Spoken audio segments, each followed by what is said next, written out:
Hi friends, this is Trish and welcome to Teacher Therapy. Today we're going to talk about why modern education is completely falling apart. I'm going to give you 3 reasons, but I would love for you to add your own thoughts into the comment section. And before we get started, I would love if you would give this video a like and subscribe if you haven't. Let's jump in. Reason number 1 is entitlement among both parents and students. There was a time in history where education was valued and it was seen as a prize that you work really hard for and that you earn. And once you earned it, everybody cheered because they recognized that not everybody could accomplish this. These days, parents and students kind of expect that all a kid needs to do is sit in a chair maybe 70% of the time, and they're entitled to a passing grade if you're lucky, but some parents will push for you giving that student an A. And unfortunately, school districts and counties have caved to this, and that whole problem got a lot worse from 2020 and beyond. The truth is, when almost everybody is guaranteed to get a diploma, many students are not going to see any reason to do any kind of work to really extend themselves to study or to even learn the material. And without those motivations in place, you're going to see a lot of behavior problems come up, which leads me to number 2. There are little to no consequences for bad behavior. Our modern discipline practices and philosophies just aren't in sync with the reality of what students need in order to be motivated to behave.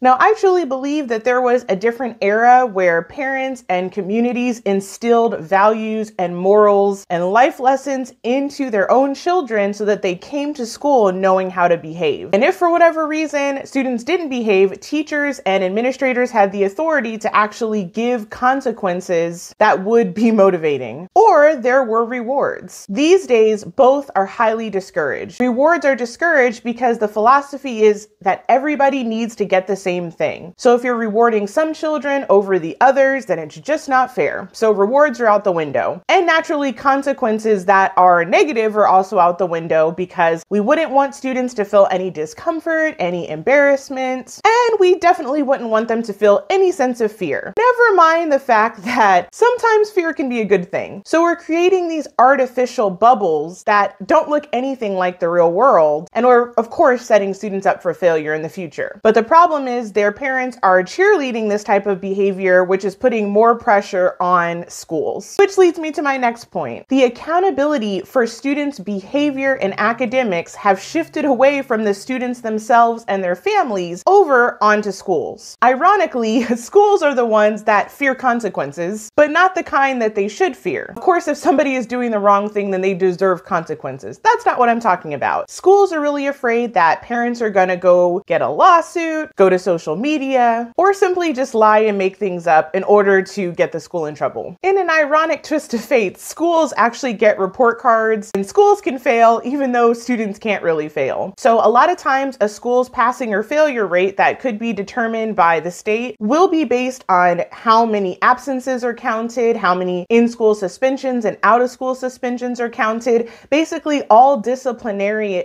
actions are tabulated and figured into the school's report card. And if schools have low report cards, of course that gives them bad standing in the community, but they can also lose funding, they can be shut down, they can be taken over. So the school, instead of actually addressing misbehavior, they are pressured to redefine it, call it something else, and pretend like it doesn't exist. And for the problems that are too big to be ignored, those are simply blamed on the teacher. And teachers are the easiest people to blame because we're dependent upon the check to feed our family. So a lot of times teachers have to put up with absolute shenanigans in order to keep bread on the table. So we have this crazy dysfunctional system that is imploding on itself because of entitlement, no consequences for bad behavior, and no accountability for students and their families. And that, my friends, is why education is collapsing. It's why students' behavior is so out of control right now. And unless somebody comes up with some kind of solutions, I fear for what things are going to look like even in the next 10 years. So let me know what you think in the comments. I know I've been gone for a really long while, so thank you guys for your patience. But I'm going to keep this video short and sweet today, but by all means, let me know what videos you would like to see me cover. I've had a few people ask if they can do interviews with me or ask to interview me. If you're interested in that, let me know. I hope to start making more regular content again. Thank you guys so much and have a great day. Bye for now.